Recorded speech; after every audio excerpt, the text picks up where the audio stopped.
ബാലിയിലെ ഉബുദിലൂടെയുള്ള ഞങ്ങളുടെ യാത്ര തുടരുകയാണ്. ഇതൊക്കെ പഴവർഗ്ഗങ്ങളും പച്ചക്കറികളും കൃഷി ചെയ്യുന്ന സ്ഥലങ്ങളാണ്. ഓറഞ്ച്, ദുരിയാൻ, മാങ്ങ, ചക്ക തുടങ്ങിയ ഫലവൃക്ഷങ്ങളും കാബേജ്, മുളക്, കുരുമുളക്, കാപ്പി എന്നീ കൃഷികളും റോഡിന്റെ ഇരുവശത്തും കാണാം. സമൃദ്ധമായ ഉഷ്ണമേഖലാ മഴക്കാടുകളാൽ ചുറ്റപ്പെട്ട ഫലഭൂയിഷ്ഠമായ ഒരു താഴ്വരയിലാണ് ബാലിയുടെ സാംസ്കാരിക കേന്ദ്രമായ ഉബുദ് സ്ഥിതി ചെയ്യുന്നത്. ശാന്തത, സർഗാത്മകത, ആത്മീയത എന്നിവയാൽ അസാധാരണമായ പഴമ നിറഞ്ഞ ഈ പ്രദേശത്തിന്റെ സമ്പന്നമായ സംസ്കാരവും ആത്മീയതയുമാണ് വിനോദസഞ്ചാരികളെ ഇങ്ങോട്ട് ആകർഷിക്കുന്നതിന്റെ പ്രധാന രഹസ്യം. ചരിത്രപരമായ മ്യൂസിയങ്ങൾ, അതുല്യമായ പാരമ്പര്യങ്ങൾ നിറഞ്ഞ ഗാലറികൾ, കരകൗശല വസ്തുക്കളുടെ സമ്പന്നമായ ഒരു നിര വാഗ്ദാനം ചെയ്യുന്ന തിരക്കേറിയ വിപണികൾ എന്നിവയുടെ കേന്ദ്രമാണ് ഉബുദ്.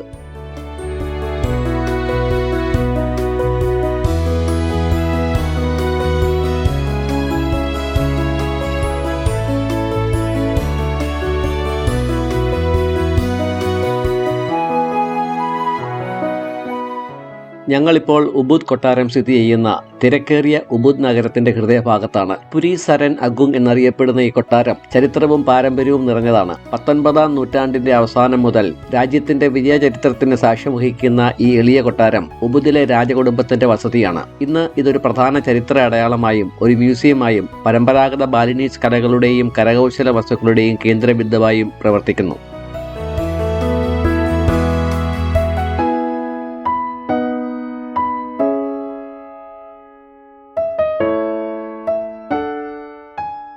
പതിനേഴാം നൂറ്റാണ്ടിൽ ബാലിയിൽ ഉബുദ് ഉൾപ്പെടെയുള്ള പുതിയ രാജ്യങ്ങൾ ഉയർന്നു വന്നത് കലാപരമായ വികാസത്തിനും രാജകീയ വംശങ്ങൾക്കിടയിൽ മത്സരത്തിനും കാരണമായി. 19-ാം നൂറ്റാണ്ടിന്റെ അവസാനത്തിൽ നിർമ്മിച്ച ഉബുദ് കൊട്ടാരം പ്രാദേശിക കലകളും സംസ്കാരവും രൂപപ്പെടുത്തുന്നതിൽ നിർണായക പങ്ക് വഹിച്ച അന്നത്തെ രാജകുടുംബത്തിന്റെ ആസ്ഥാനമായിരുന്നു. ബാലിനീസ് പാരമ്പര്യത്തെ ഡച്ച് കൊളോണിയൽ ഘടകങ്ങളുമായി സമന്വയിപ്പിക്കുന്ന അതിന്റെ വാസ്തുവിദ്യ യൂറോപ്യൻ ശക്തികളുമായി നിലനിന്നിരുന്ന ബാലിയുടെ ചരിത്രം പ്രദർശിപ്പിക്കുന്നു. സങ്കീർണമായ കൊത്തുപണികൾക്കും അലങ്കരിച്ച കവാടങ്ങൾക്കും പേരുകേട്ട ഈ കൊട്ടാരം ദ്വീപിന്റെ കലാപരമായ പൈതൃകത്തിന്റെ പ്രതീകമാണ്.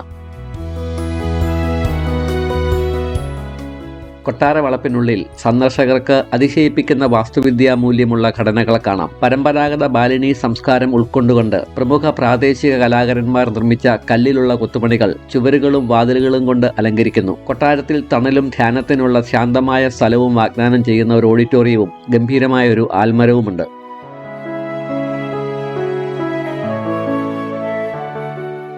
വടക്കു ഭാഗത്ത് രാജകുടുംബത്തിന്റെ സ്വകാര്യ ക്ഷേത്രമായ മരാജൻ അഗുങ് ആണ്. വിനോദസഞ്ചാരികൾക്ക് ക്ഷേത്രത്തിന്റെ ഉള്ളിലേക്ക് പ്രവേശിക്കാൻ കഴിയില്ലെങ്കിലും ഫോട്ടോഗ്രാഫിയിൽ താല്പര്യമുള്ളവർക്ക് അതിമനോഹരമായ പശ്ചാത്തലങ്ങൾ സമ്മാനിക്കുന്ന ഒരു സ്ഥലമാണിത്. പ്രധാന പവിലിയനിൽ സാധാരണയായി രാത്രിയിൽ നൃത്തപരിപാടികൾ നടത്താറുണ്ട്. സൂര്യൻ അസ്തമിക്കുമ്പോൾ കൊട്ടാരം ഒരു ഊർജ്ജസ്വലമായ സാംസ്കാരിക കേന്ദ്രമായി രൂപാന്തരപ്പെടുന്നു. പരിസരം പരമ്പരാഗത ബാലിനീസ് നൃത്ത പ്രകടനങ്ങളുടെ താളങ്ങളാൽ പ്രതിധ്വനിക്കുന്നു. ഈ രാത്രികാല പ്രകടനങ്ങൾ ദ്വീപിന്റെ ആഴത്തിൽ വേരൂന്നിയ ആചാരങ്ങളിലേക്കും ആത്മീയതയിലേക്കും നമ്മളെ കൂട്ടിക്കൊണ്ടുപോകുന്നു.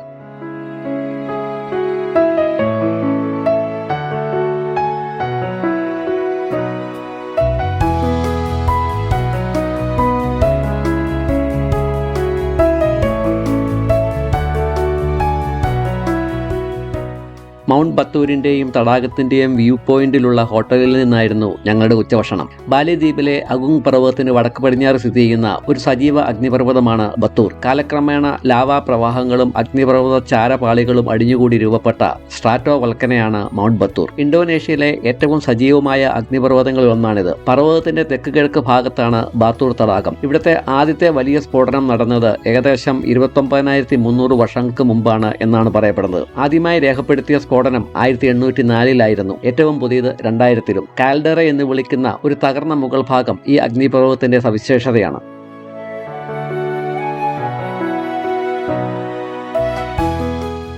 ബാലിയിലെത്തുന്ന ഒരു സന്ദർശകനും കാപ്പിത്തോട്ടങ്ങൾ സന്ദർശിക്കാതെ മടങ്ങാറില്ല. കാപ്പിത്തോട്ടങ്ങൾ പര്യവേഷണം ചെയ്യാനും പ്രാദേശിക ബ്രൂ കുടിക്കാനും താല്പര്യമുള്ള കാപ്പി പ്രേമികൾക്ക് ബാലി ഒരു പറുദീസയാണ്. ബ്രസീലും വിയറ്റ്നാമും കഴിഞ്ഞാൽ ലോകത്ത് ഏറ്റവും കൂടുതൽ കാപ്പി ഉൽപ്പാദിപ്പിക്കുന്ന രാജ്യമാണ് ഇന്തോനേഷ്യ. ലോകത്തിലെ ഏറ്റവും മികച്ച കാപ്പി ഉൽപ്പാദിപ്പിക്കുന്ന രാജ്യങ്ങളിൽ ഒന്നായ ഇന്തോനേഷ്യ പ്രതിവർഷം ഏകദേശം 8 ലക്ഷം ടൺ കാപ്പിയാണ് ഉൽപ്പാദിപ്പിക്കുന്നത്. കാപ്പിയുടെ ഗന്ധം നിറഞ്ഞ കാപ്പിത്തോട്ടത്തിൽ പ്രവേശിക്കുമ്പോൾ എങ്ങനെയാണ് പരമ്പരാഗത രീതിയിൽ കാപ്പിപ്പൊടി ഉണ്ടാക്കുന്നത് എന്ന് നമുക്ക് കാണിച്ചു തരും. കേരളത്തിൽ നിന്നും വരുന്ന നമുക്കിതൊരു പുതുമയൊന്നും അല്ലെങ്കിലും ഇത് കാണാനായി ധാരാളം വിദേശ ടൂറിസ്റ്റുകൾ ഇവിടെ എത്താറുണ്ട്. അതോടൊപ്പം വിവിധ രുചികളിലുള്ള കാപ്പി നമുക്ക് രുചിച്ച് നോക്കാൻ സാധിക്കും. പിന്നീട് തോട്ടത്തിലുള്ള വിവിധ ചെടികളുടെ ഗുണങ്ങളും അവ കൊണ്ട് സുഖപ്പെടുത്താവുന്ന ചില രോഗങ്ങളെപ്പറ്റി വിവരിക്കും. ചില മരുന്നുകൂട്ടുകളുടെ കച്ചവടമാണ് ഇവിടെ പ്രൊമോട്ട് ചെയ്യുന്നതെന്ന് അധികം താമസിക്കാതെ നമുക്ക് മനസ്സിലാക്കാൻ സാധിക്കും.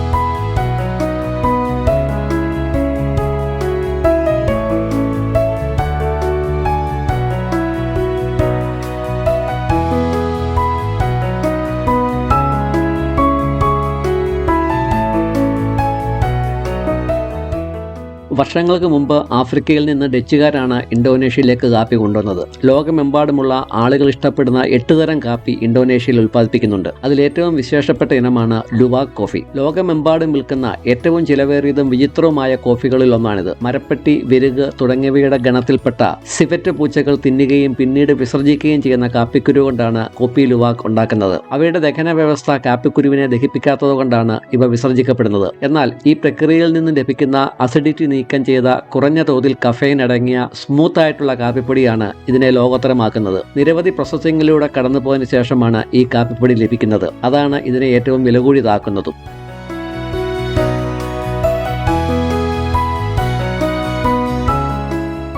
തോട്ടത്തിനുള്ളിൽ തന്നെയുള്ള ഔട്ട്ലെറ്റിൽ നേരത്തെ രുചിച്ച എല്ലാ കോഫിയും വിൽപ്പനയ്ക്കുണ്ട്. പക്ഷേ ഭയങ്കര വിലയാണ്. 20,000 രൂപയ്ക്ക് മുകളിലാണ് 1 കിലോ ലുവാക് കോഫിയുടെ വില. ധാരാളം കബളിപ്പിക്കലുകൾ നടക്കുന്ന ഒന്നാണ് ലുവാക് കോഫിയുടെ കച്ചവടം. അതുകൊണ്ട് ഗവൺമെന്റ് അംഗീകാരമുള്ള ഷോപ്പുകളിൽ നിന്നും വാങ്ങുന്നതാണ് ഉചിതം. ബാലിയിലെ എല്ലാ സൂപ്പർ മാർക്കറ്റുകളിലും ലുവാക് കോഫി ലഭ്യമാണ്.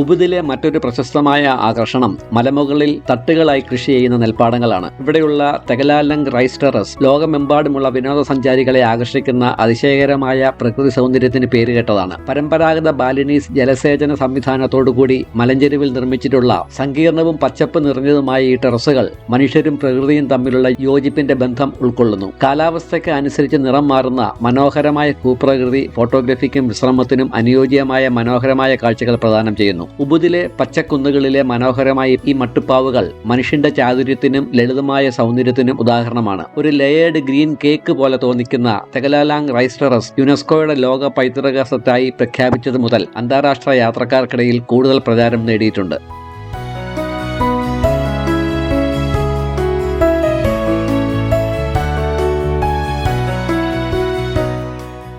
തെഗലാലങ് റൈസ് ടെറസ് സുബക് എന്നറിയപ്പെടുന്ന ഒരു അതുല്യമായ വാട്ടർ മാനേജ്മെന്റ് സിസ്റ്റം പ്രദർശിപ്പിക്കുന്നു. ഇവിടുത്തെ നീരുറവകൾ പുരാതനമായ ജലക്ഷേത്രങ്ങളിലേക്ക് ഒഴുകിയതിനു ശേഷം അവിടെ നിന്നും നെൽവയലുകളിലേക്ക് വിതരണം ചെയ്യപ്പെടുന്നു. 11-ാം നൂറ്റാണ്ട് മുതൽ ആരംഭിച്ച ഈ പരമ്പരാഗത ആചാരം ദൈവം, മനുഷ്യർ, പരിസ്ഥിതി എന്നിവ തമ്മിലുള്ള ഐക്യം ഊന്നിപ്പറയുന്ന ത്രിഹിതകരണ എന്ന ബാലിനീസ് തത്വശാസ്ത്രം ഉൾക്കൊള്ളുന്നു. ഐതിഹ്യമനുസരിച്ച് 8-ാം നൂറ്റാണ്ടിൽ ഋഷി മർക്കണ്ഡേയ മുനിയാണ് ഈ സംവിധാനം കൈമാറ്റം ചെയ്തത്.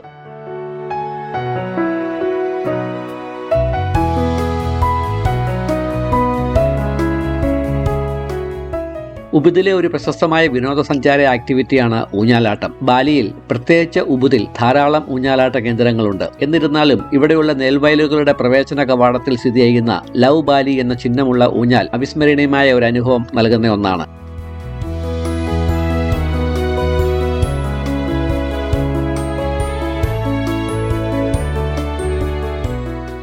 ബാലിയിലെ ഊഞ്ഞാലാട്ടം അത്ര വില കുറഞ്ഞ ഒരു കാര്യമല്ല. 1000 രൂപയ്ക്ക് മുകളിലാണ് നിരക്ക്. മാത്രമല്ല, പ്രത്യേക വസ്ത്രങ്ങൾ വേണമെങ്കിൽ അതിന് അതേ തുക അധികമായി നൽകണം. കൂടുതലും യുവദമ്പതികളാണ് ഇതിൽ സമയം ചെലവഴിക്കുന്നത്.